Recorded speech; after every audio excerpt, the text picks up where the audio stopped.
जय हिंद दोस्तों, आज मैं आपको जिन मूवीज के बारे में बताने वाला हूँ वो मूवीज 2025 में रिलीज हुई टॉप फैंटेसी एनिमेटेड मूवीज हैं। तो चलिए बिना बकवास के वीडियो को शुरू करते हैं।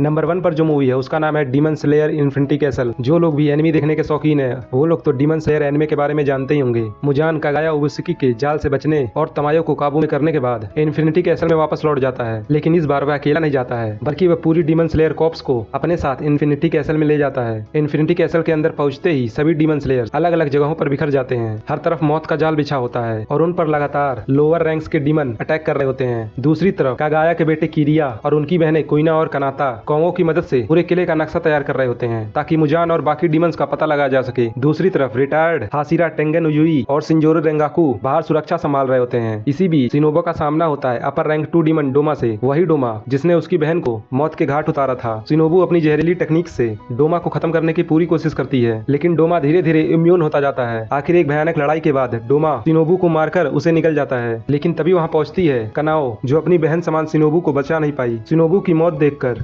कनाओ का गुस्सा फट पड़ता है और वह खुद डोमा से लड़ाई करने लगती है। आगे मूवी में क्या होता है यह देखने के लिए आपको मूवी देखनी पड़ेगी। मूवी की IMDb रेटिंग 8.4 आउट ऑफ 10 है। इस मूवी को आप हिंदी डब्ड में क्रंची रोल पर देख सकते हैं। नंबर 2 पर जो मूवी है उसका नाम है चेनसनॉ मैन द मूवी रेजार्क। कटाना मैन की हार के बाद पब्लिक सेफ्टी की रहस्यमयी लीडर माकिमा एक नया फैसला लेती है। वह डेंजी यानी चेनसनॉ मैन के साथ टेम्परेरी पार्टनर के रूप में भेजती है बीम को, एक पागल और बेहद अजीब शार्क डेविल। वह डेंजी की पुरानी पार्टनर पावर को कुछ समय के लिए अलग रखा जाता है क्योंकि उसके शरीर से एक्स्ट्रा खून निकाला जा रहा होता है। इस दौरान माकिमा डेंजी को अपने साथ एक डेट पर ले जाती है। दोनों लगातार 6 फिल्में देखते हैं, लेकिन दोनों को कोई भी फिल्म पसंद नहीं आती है। सिर्फ आखिरी फिल्म उन्हें पसंद आती है। दोनों की आंखों में आंसू आ जाते हैं। उस पल माकिमा डेंजी से कहती है कि उसके अंदर सच में एक इंसानी दिल है जो भावनाएं महसूस कर सकता है। दूसरी तरफ एक रात गश्त के दौरान डेंजी तूफान में फंस जाता है और बचने के लिए एक फोन बूथ में छिपता है। वहीं पर उसकी मुलाकात होती है एक रहस्यमयी लड़की रेजे से। बाद में डेंजी उससे उस कैफे में भी मिलता है जहाँ पर वह काम करती है। रेजे का व्यवहार धीरे धीरे डेंजी को महसूस कराने लगता है कि शायद वह उससे प्यार करने लगी है, लेकिन डेंजी खुद उलझन में पड़ जाता है क्योंकि उसके दिल में माकिमा के लिए भी भावनाएं हैं। उधर डेविल हंटर हाकी को एक नया पार्टनर मिलता है, एंजल डेविल। उसकी सबसे खतरनाक ताकत यह है कि उसके छूते ही इंसान की उम्र कम होने लगती है, लेकिन एंजल डेविल इंसानों की बिल्कुल भी परवाह नहीं करता है और हमेशा आलसी बना रहता है। आगे स्टोरी में क्या होता है यह जानने के लिए आपको मूवी देखनी पड़ेगी। मूवी की IMDb रेटिंग 8.3 आउट ऑफ 10 है। इस मूवी को आप क्रंची रोल या सोनी लिव पर हिंदी में देख सकते हैं। नंबर 3 पर जो मूवी है उसका नाम है how to train your dragon. बहुत समय पहले समुद्र के किनारे बसे एक छोटे से वाइकिंग गाँव बर्क में लोग ड्रैगनों से डरते थे। हर रात आसमान में आग बरसती थी। गाँव वाले सोचते थे कि ड्रैगन उसके सबसे बड़े दुश्मन है। इस गांव में रहता था एक लड़का हिकअप। वह दूसरों की तरह ताकतवर नहीं था, लेकिन उसकी सोच बिल्कुल अलग थी। एक दिन उसने सबसे रहस्यमयी ड्रैगन नाइट को घायल कर दिया। जब सब उम्मीद कर रहे थे कि वह उसे मार देगा, हिकअप ने उल्टा किया। उसने ड्रैगन की मदद की। उसने ड्रैगन को टूथलेस नाम दिया। हिकअप और ड्रैगन के बीच गहरी दोस्ती हो गई। आगे मूवी में क्या होता है ये जानने के लिए आपको मूवी देखनी पड़ेगी। इस मूवी की IMDb रेटिंग 7.7 आउट ऑफ 10 है। इस मूवी को आप एयरटेल एक्सट्रीम पर हिंदी में देख सकते हैं। नंबर 4 पर जो मूवी है उसका नाम है के पॉप डीमन हंटर। सियोल शहर की चमकदार रोशनी में एक मशहूर के pop girl group Hunter x अपने शानदार गानों और डांस से दुनिया भर का दिल जीत रहा था, लेकिन इन लड़कियों की असली पहचान किसी को नहीं पता थी। स्टेज पर वे चमकते सितारे थीं,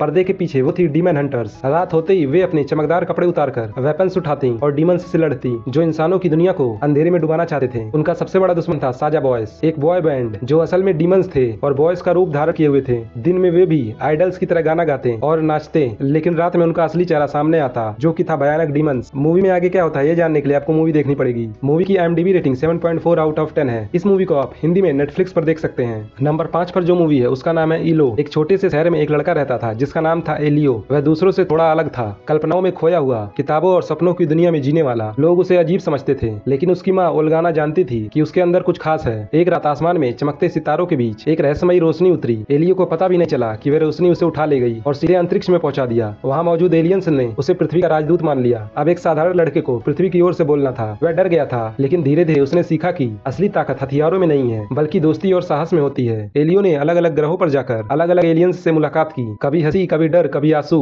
हर तरह के अनुभव ने उसे बदल दिया। वह समझ गया कि खुद को पहचानना ही सबसे बड़ी जीत है। इस मूवी की IMDb रेटिंग 6.6 आउट ऑफ 10 है। इस मूवी को आप एयरटेल एक्सट्रीम पर हिंदी में देख सकते हैं। नंबर 6 पर जो मूवी है उसका नाम है द विचर साइरेंस ऑफ डीप। गेराल्ट को ब्रेमरवुड के मछुआरों को रहस्यमयी मौतों की जांच और एक खतरनाक समुद्री राक्षस एला मोरोकोस को मारने के लिए बुलाया जाता है। लोगों का मानना था कि वही उन सभी की मौत के पीछे है, लेकिन जब गेराल्ट उस दैत्य का सामना करता है तभी एक मरमैन डरोआ उससे उस प्राणी की जान बख्शने की विनती करता है। डरोआ दावा करता है कि ये एलामोरस निर्दोष है और असली अपराधी कोई और है। गेराल्ट उसकी बात मान लेता है और उस राक्षस को जाने देता है, लेकिन ऐसा करने की वजह से उसे इनाम की रकम गंवानी पड़ती है। पैसों की कमी को पूरी करने के लिए जास्कियर एक स्थानीय त्योहार में परफॉर्म करने का निमंत्रण स्वीकार कर लेता है। वहीं पर उसकी मुलाकात होती है अपने बचपन की दोस्त लिटिल आई से। इस त्योहार में राजा एग्लोवाल और राजा का नाजायज बेटा जेलेस्ट भी मौजूद होते हैं। जेलेस्ट वही इंसान था जो बचपन में जास्कियर को परेशान करता था, लेकिन खुशियों से भरा त्योहार अचानक डर में बदल जाता है। समुद्र में मोती खोजने गए नाविकों की नाव पर हमला हो जाता है। एक घायल मछुआरा किसी तरह त्योहार तक पहुंचता है और मरने से पहले बताता है कि उन पर वोडेनिक नाम के मछली जैसे जीवों ने हमला किया था और ये हमला सायरनों के आदेश पर हुआ था। आगे मूवी में क्या होता है ये जानने के लिए आपको मूवी देखनी पड़ेगी। मूवी की IMDb रेटिंग 6.1 आउट ऑफ 10 है। इस मूवी को आप हिंदी में नेटफ्लिक्स पर देख सकते हैं। नंबर 7 पर जो मूवी है उसका नाम है the SpongeBob movie search for square pants. SpongeBob को आखिरकार पता चलता है कि अब जब उसकी ऊंचाई इतनी हो गई है कि वह शहर की सबसे खतरनाक रोलर कोस्टर राइड पर बैठ सकता है, लेकिन एक बड़ी समस्या है, वह अंदर से बेहद डरा हुआ है। स्पॉन्जबॉब चाहता है कि वह भी मिस्टर क्रैब्स की तरह बहादुर बने। तभी मिस्टर क्रैब्स उसे बताते हैं कि अपनी जवानी में वह एक खतरनाक समुद्री डाकू यानी श्वास बकलर हुआ करते थे। यह सुनकर स्पॉन्जबॉब बहुत खुश हो जाता है और गलती से मिस्टर क्रैब्स के सीक्रेट बेसमेंट तक पहुंच जाता है, जहां पुरानी समुद्री डाकू के खतरनाक खजाने और रहस्यमयी चीजें छुपी होती हैं। लेकिन तभी उसकी एक गलती से जाग उठता है फ्लाइंग डचमैन, एक भूतिया समुद्री डाकू जिसे श्राप मिला था कि वह हमेशा अंडरवर्ल्ड में भटकता रहेगा जब तक कि कोई मासूम आत्मा उसकी जगह न ले ले। डचमैन की नजर स्पॉन्जबॉब पर पड़ती है और वह तय कर लेता है कि यही उसकी आजादी की चाबी बनेगी। वह स्पॉन्जबॉब और उसके सबसे अच्छे दोस्त पैट्रिक स्टार को अपनी भूतिया समुद्री टोली में शामिल कर लेता है और वादा करता है कि वह स्पॉन्जबॉब को असली श्वास बकलर बना देगा। इस मूवी की IMDb रेटिंग 5.7 आउट ऑफ 10 है। इस मूवी को आप G5 पर हिंदी में देख सकते हैं। नंबर 8 पर जो मूवी है उसका नाम है द प्लैंकटन मूवी। प्लैंकटन एक बार फिर क्रैबी पैटी का सीक्रेट फॉर्मूला चुराने की कोशिश करता है, लेकिन हमेशा की तरह बुरी तरह फेल हो जाता है। जब वो वापस चम बकेट पहुंचता है तो वह यह देखकर हैरान रह जाता है कि करेन ने पूरी रेस्टोरेंट को मैक्सिकन थीम्ड रेस्टोरेंट में बदल दिया है और सबसे शॉकिंग बात, वहाँ पर ढेर सारे कस्टमर्स भी आ रहे हैं। लेकिन प्लैंकटन को कैरेन का ये आइडिया बिल्कुल पसंद नहीं आता है। गुस्से में वो पूरा रेस्टोरेंट जला देता है। अब कैरेन का सब्र टूट जाता है। वो अपनी एम्पैथी चिप निकाल देती है और एक विशाल मेक रोबोट में बदल जाती है और पूरे चम बकेट को मैग्नेटाइज करके एक उड़ता हुआ फोर्ट्रेस बना लेती है ताकि वो दुनिया पर कब्जा कर सके बिना प्लैंकटन के। दुनिया को बचाने के लिए प्लैंकटन मजबूरी में स्पॉन्जबॉब की मदद लेता है। इस मूवी की IMDb रेटिंग 5.3 आउट ऑफ 10 है। इस मूवी को आप नेटफ्लिक्स पर हिंदी में देख सकते हैं। अगर आपको वीडियो अच्छी लगी हो तो वीडियो को लाइक और शेयर जरूर करें। मिलते हैं नेक्स्ट वीडियो में।